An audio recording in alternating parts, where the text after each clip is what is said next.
Talvella haetaan tarvet puut mettästä kuusipuusta, tehdään. Sitten se parkataan niin, että puolipetriä jätetään sitä tyveistä parkkaamatta sen takia, että se estää sen halkeamisen. Ja talvella kaadetaan sen takia, että puu on kuivimmillaan ja sitten vielä yläkuuhun. Ja sitten se jätetään sinne kuivaamaan ja haetaan sitten keveämmällä, kun se on kuivannut, niin se on kevyempikin käsitellä. Ja lippuja kuotaan talvella kun aikaa enämpi. Pakkaspäivällä varsinkin.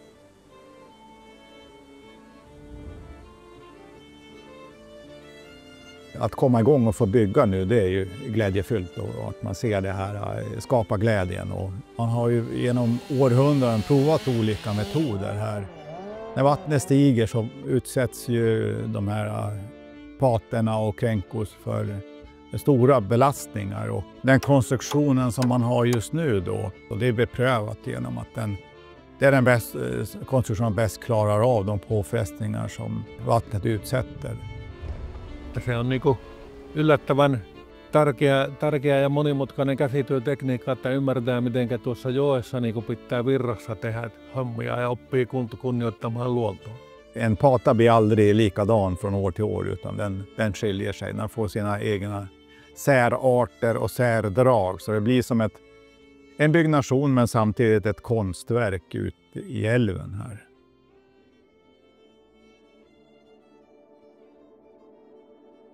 Hårfisket var ju den delen som fick mig till forsen här. Det var ju väldigt intensivt i början då och betydde då mycket naturligtvis att man träffade människor här och man började umgås då med de människorna som också hovade. Naturligtvis blev det en gemenskap, en krets, ett sätt att kommunicera. Det är inte fisken utan det är ju mer då att umgås tillsammans, fiska, hova och prata om hovningen. Och händer någonting, att någon får en stor fisk eller någon får någonting som bryter av från det normala, då blir det ett samtalsämne som man diskuterar och funderar kring. Och det betyder ju mycket, just den här kamratskapen egentligen. Att få vara tillsammans med andra med samma intresse då. Och naturligtvis har man möjlighet att fiska och få en fisk så är ju det ännu mer grädde på mosen. Jag har ju funnits här, mina förfäder har funnits här. Om man tänker på Forsen och Matkakoski så har ju min pappa hovat där i alla år. Min bror hovar där. Jag hovar själv där nu sedan 15 år tillbaka. Min farfar hovar där, min farfars far, min farmors far. Så jag känner att de har stretat och levt här i svåra tider. Och vi har det mycket enklare, men på något vis så har vi ett ansvar att förvalta också det som de har gjort. Det betyder någonting för många. No, tämä on ollut meidän suvussa tämä oikeus 1255 vuodesta lähtien. Ja tämä on mennyt suvussa, pysynyt siitä asti, että tämä lippo-oikeus. Ja kyllähän tämä on hieno harrastushan tämä nyt enää on kuin mitkään elinkeino, mutta paljon tulee syötyä tuoretta kallaa. No kyllä tämä lippous on nyt itselle tosi tärkeä juttu, että minun suku on tietenkin liponut täällä jo satoja vuosia ja itsekin on koko elämänsä jollakin lailla tiennyt, että tämä siirtyy sitten myös mulle tästä ja minun isä sairastui reilu 1,5 vuotta sitten ja hänen tärkein kysymys oli se, että jatkatko tätä perinnettä siinä vaiheessa, kun hän oli kuolemassa, niin mitä se muuta siinä sanotko, että totta kai minä jatkan ja se oli päivänselvää ja että ensin kysyttiin semmoiset asiat ja sitten käsiteltiin vasta muut. Ja, men det roliga är ju när man får fisk. Och så också att det är svårt. Alltså man behöver lära sig det. Man behöver lära sig var groparna ligger. Att inte fastna med hoven, att inte plocka upp stenar utan verkligen vara alldeles intill botten men ändå inte ta i. Och det är liksom en utmaning att förstå hur det där ska gå till. Och ibland får man ingen fisk. Och det är ju också, det innebär ju det är inte bara att gå dit och hova upp dem. Vi vet ju att när de får fisk i Kokkola så dröjer det 3-4 dagar, då vet vi att den är här sen. Mä kesäisin pienempänä kalastelin ongella ja perhoilla tässä harria ja muuta kalaa ja sehän oli mukavaa puuhaa, kun oli ongessakin kalaa. Että sitten kun pääsi lipolle, niin kyllähän se kalan saanti, kun siellä lipossahan ei niinku näe kalaa, vaan sen tuntee ja sitä kautta, niin kun sai sen tunteen ja sai maalle kalaa, niin sehän oli mahtava tunne. Ja tietenkin kun isompana kun voimaa karttu, niin tuo lohen saaminenhan se vasta niinku oikein tuntuukin. Man behöver ha ett redskap som fungerar tillsammans med en.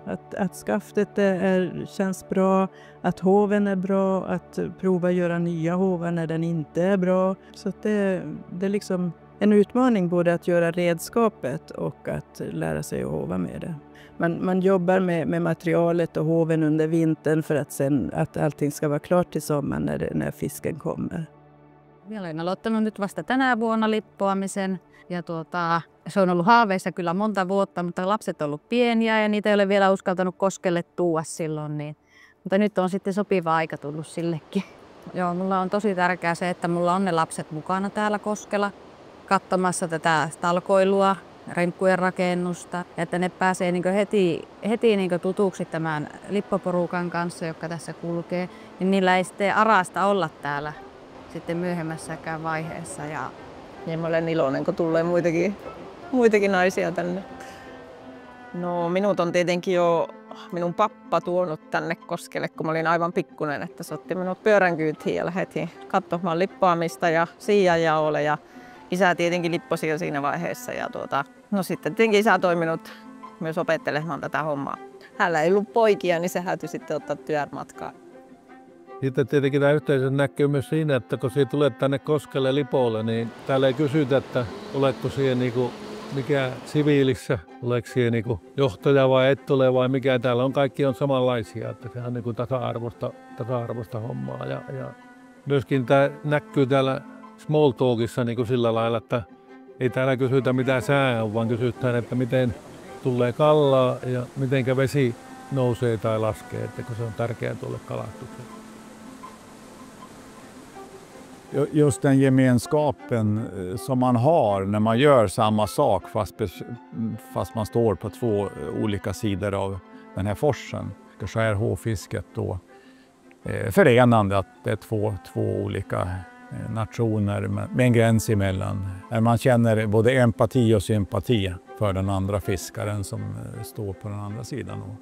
Men både nedströms och uppströms så har man genom århundraden egentligen haft gränsöverskridande samarbeten.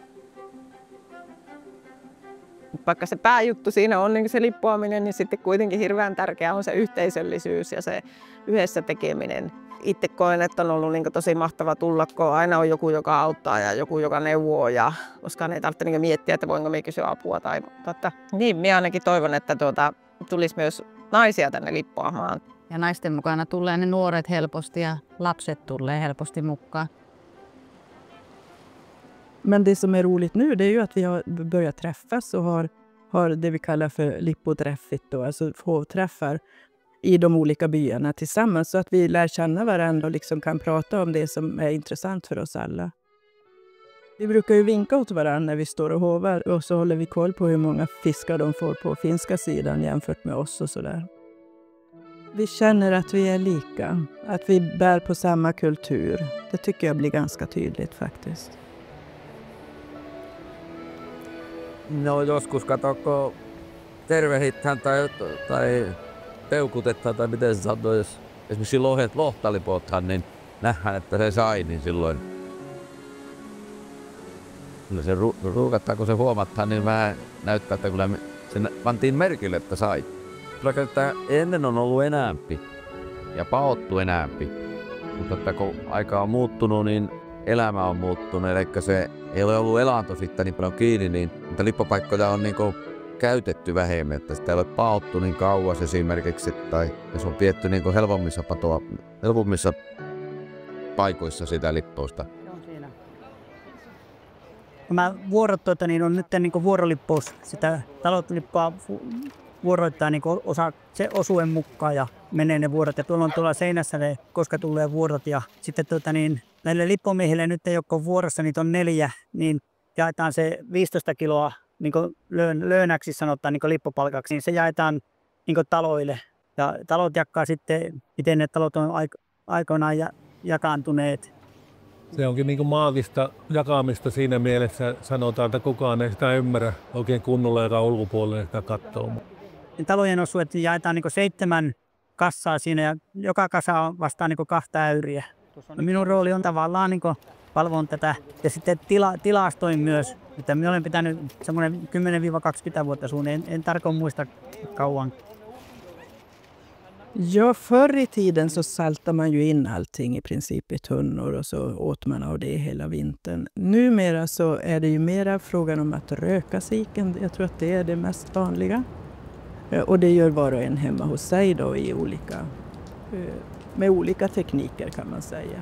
Men sen har vi ju då både i Kokkola här det vi kallar för en koskikotado. Och det är ju då en forsbod där man har en eldstad och gjort i ordning så att man kan halstra sik vid den eldstaden. Och halstringen går ju ut då på att man har lagom stora sikar och sen har man träpinnar som man trär igenom fisken då. Sen lägger man dem på sniskan då så här snett över elden och bänder på dem efter ett tag då när de är klara och doppar dem i salt, i en saltlösning. Och det är ju vansinnigt gott. Och så här på senhösten brukar vi träffas i Koskikota, några bybor och umgås och halstra sik. Och det har vi haft i några år nu. Och förr så hade de ju det, alltså då gjorde man ju så när man hovade och behövde ta en lunchpaus. Så då kunde man ju halstra en sik då. Traditionen just med att veta vad fisken är, bygga pater och allt det tillsammans. Och naturligtvis för att få uppleva den glädjen som finns i anslutning till just det här sättet att fiska och vara vid forsen. Jag känner ett ansvar över mina förfäders historia, över att jag tycker att det är en kultur som är värd att bevara. Ja se kulttuuri pitää siirtää seuraavalle sukupolvelle ja jos ei ne tunne sitä, niin ne kiinnostaa. Ja niin kuin sanottu, niin olen saanut ylisukupolvisen kalastusoikeuden ja haluan siirtää sitä eteenpäin. Ja, att kulturen får finnas kvar. Det tycker jag är viktigt och att också se till att det är folk som vill fortsätta att hova. Sehän ei riitä, että mie ja minun suku jatkaa, vaan se pitää näiden kaikkien sukujen täällä jatkaa. Molemmilta puolin väylää edelleen voipi hyvin tämä perinne, niin sehän on tosi tärkeää. Det som är bra med det här det är ju också att vi är 4 byar, 2 i Finland, 2 i Sverige.